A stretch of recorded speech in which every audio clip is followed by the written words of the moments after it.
राधे राधे दोस्तों, आइए आज की कहानी शुरू करते हैं जिसका नाम है जीवन का सुख। अगर आप हमारे चैनल पर नए हैं तो पहले चैनल को सब्सक्राइब कीजिए, वीडियो को लाइक कीजिए। नीतू की उम्र भी केवल 10 साल की थी।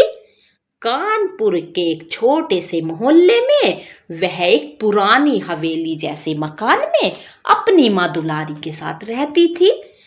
कानपुर में आज से करीब 30 साल पहले दुलारी की शादी हुई थी।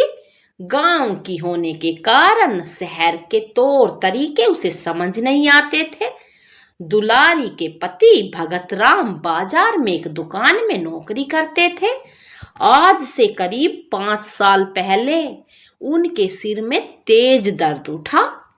अस्पताल ले गए, वहां सारे टेस्ट हुए तो डॉक्टरों ने बताया इन्हें ब्रेन ट्यूमर है।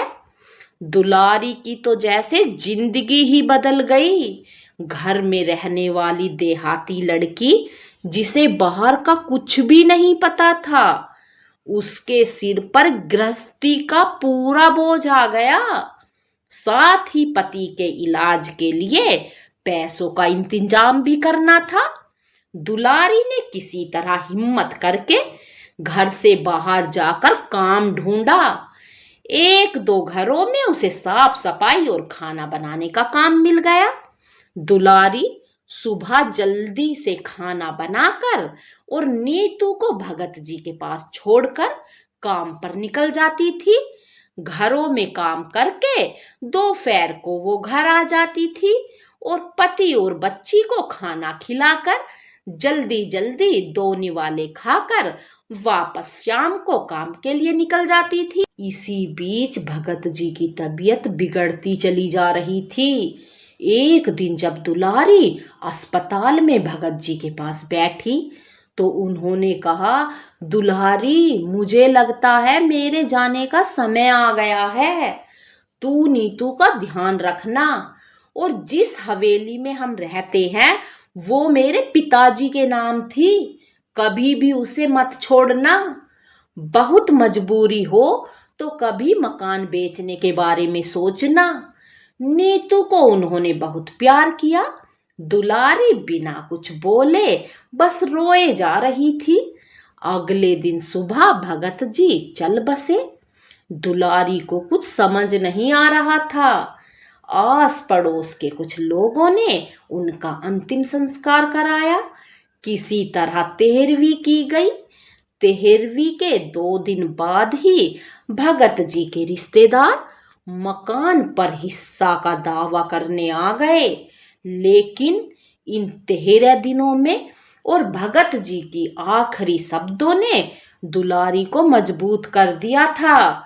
दुलारी सारी बात सुनती रही, सबके सामने आकर खड़ी हो गई और बोली, यह हवेली मेरे ससुर जी के नाम थी और मेरे पति उनके इकलौते बेटे थे। इस पर अब मेरा और मेरी बेटी का हक है। आप सब लोग यहां से चले जाइए, मुझसे बातें मत करिए।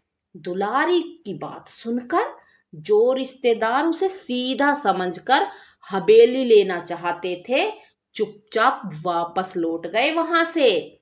दुलारी सुबह ही नीतू को लेकर काम पर निकल जाती और शाम तक काम करके घर आती थी। वह सारी जिम्मेदारी अच्छे से संभाल रही थी। उसका एक ही मकसद रह गया था, नीतू को पढ़ा लिखा कर काबिल बनाना। कुछ दिन बाद दुलारी पैसे इकट्ठे करके नीतू का एक स्कूल में दाखिला करा देती है। धीरे धीरे समय बीत रहा था। आज नीतू 10 साल की हो गई थी। एक दिन दुलारी जब शाम को घर आई तो नीतू ने उससे कहा, मम्मी आज एक आदमी आया था, वह ये खत दे गया है। दुलारी ने कहा, बेटा जरा इसे पढ़कर तो सुना, मुझे तो पढ़ना ही नहीं आता है। नीतू ने लिफाफा खोला और बोली, अरे माँ ये तो इंग्लिश में है, इतनी इंग्लिश तो मैं भी नहीं जानती अभी। दुलारी ने उससे खत ले लिया और अपने पास संभाल कर रख लिया। अगले दिन वह जिस घर में काम करती थी उसकी मालकिन से खत पढ़वाती है। उन्होंने बताया कि दुलारी, तुम्हारी हवेली बहुत पुरानी है, सरकार वहां उसे एक स्मारक बनाना चाहती है। यह सुनकर दुलारी के होश उड़ गए। नहीं नहीं मालकिन, आप इसका जवाब दे दो, हमें नहीं बेचना अपना घर। हम कहाँ जाएंगे मालकिन, आप ही बताइए। यह सुनकर उसकी मालकिन ने कहा, दुलारी चिंता मत करो, मैं इसके बारे में पता करूंगी, लेकिन जहां तक मुझे पता है तुम्हें इसके बदले में सरकार बहुत सारा पैसा देगी।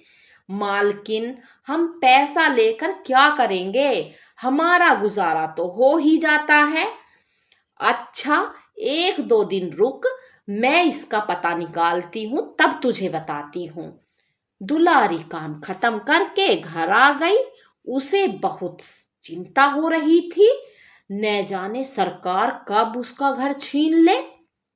वह कहाँ जाएगी, नीतू का क्या होगा। 2 दिन में दुलारी बहुत परेशान हो गई। 2 दिन बाद उसकी मालकिन ने बताया, दुलारी तेरी तो किस्मत खुल गई, जानती है इस घर के बदले तुझे करोड़ों रुपए मिलेंगे। इससे तो तू हमारे से भी बड़ा घर ले सकती है। उसके बाद भी इतना पैसा बचेगा कि तुझे कभी काम करने की कोई जरूरत नहीं पड़ेगी। दुलारी को कुछ समझ नहीं आया। उसकी मालकिन बहुत अच्छी थी, उन्होंने सारा काम करवा दिया उसका। दुलारी को बहुत सा पैसा मिला। उसने अपनी मालकिन की मदद से ही एक घर भी ले लिया। बाकी पैसे उन्होंने बैंक में जमा करवा दिए, जिसका हर महीने ब्याज आता था। दुलारी का सारा काम पूरा हो गया। वह अब अपने नए घर में पहुंच गई। एक दिन वह भगत जी की फोटो के सामने खड़े होकर रो रही थी। नीतू के पूछने पर उसने बताया कि देख बेटी, तेरे पिता के साथ मैं केवल 5 साल रही, लेकिन उन्होंने आखिरी वक्त में अपनी सूझबूझ से मुझे मकान के लिए डटे रहने को कहा, जिससे आज हम यहां तक पहुंच पाए। अपने आखिरी समय में भी उन्होंने केवल हमारे बारे में सोचा। मैं उस समय कुछ नहीं जानती थी बेटा। हमारी हवेली तो रिश्तेदारों आ गए थे कब्जा करने के लिए। यह सुनकर नीतू की आंखों में आंसू बहने लगे। वो बोली, काश आज पापा होते जिंदा तो वो कितने खुश होते माँ। यह सुनकर दुलारी ने कहा, बेटी वो तो अपना काम कर गए, मैंने भी उनका कहा मानकर हवेली को बेचा नहीं, बचा लिया। बस अब उनकी एक ही आखिरी इच्छा थी, वो तुझे पूरी करनी है।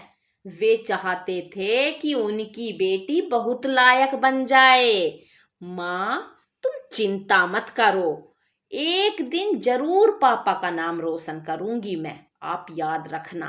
दुलारी अब भी सभी घरों में काम करती थी। उसने नीतू का दाखला एक बड़े स्कूल में करवा दिया और अच्छी जगह ट्यूशन भी लगा दिया। नीतू पढ़ाई करते हुए एक दिन आईएएस ऑफिसर बन गई। वह उस दिन घर आई और बोली, माँ देखो, पापा का सपना पूरा हो गया, तुम्हारी बेटी कलेक्टर बन गई, कलेक्टर। माँ अब तुम्हें काम पर जाने की कोई जरूरत नहीं है, अब आप आराम करो। वैसे भी हमारे पास पैसों की कोई कमी नहीं है। दुलारी बहुत खुश हुई। बेटी आज तूने अपने पिता की आखिरी इच्छा भी पूरी कर दी। जानती है पैसों की जरूरत तो बहुत पहले खत्म हो गई थी, लेकिन मैं काम इसीलिए करती थी, जिस काम से तेरा पालन पोषण हुआ है उस काम की मैं बहुत इज्जत करती थी। दुलारी और नीतू दोनों भगत जी की फोटो के सामने खड़ी थी। दुलारी ने कुछ देर उनसे बातें की, फिर आकर पलंग पर बैठ गई। वह बोली, बस बेटी, अब मेरा काम पूरा हो गया, अब मुझे मुक्ति मिल जाएगी। यह कहकर दुलारी एक और लुढ़क गई। नीतू ने भागकर उसे उठाया, लेकिन वह अब कहाँ, वह तो मुक्त हो चुकी थी। नीतू रोते रोते यही सोच रही थी, आखिर मेरी माँ ने क्यों कभी सुख नहीं उठाया। आज अब सुख उठाने का समय आया तो भगवान ने उन्हें अपने पास बुला लिया। तो आज की कहानी यहीं पर खत्म होती है दोस्तों। कमेंट करके जरूर बताना आपको ये कहानी कैसी लगी। चैनल को सब्सक्राइब करना, अपना सपोर्ट बनाए रखना। धन्यवाद दोस्तों। राधे राधे।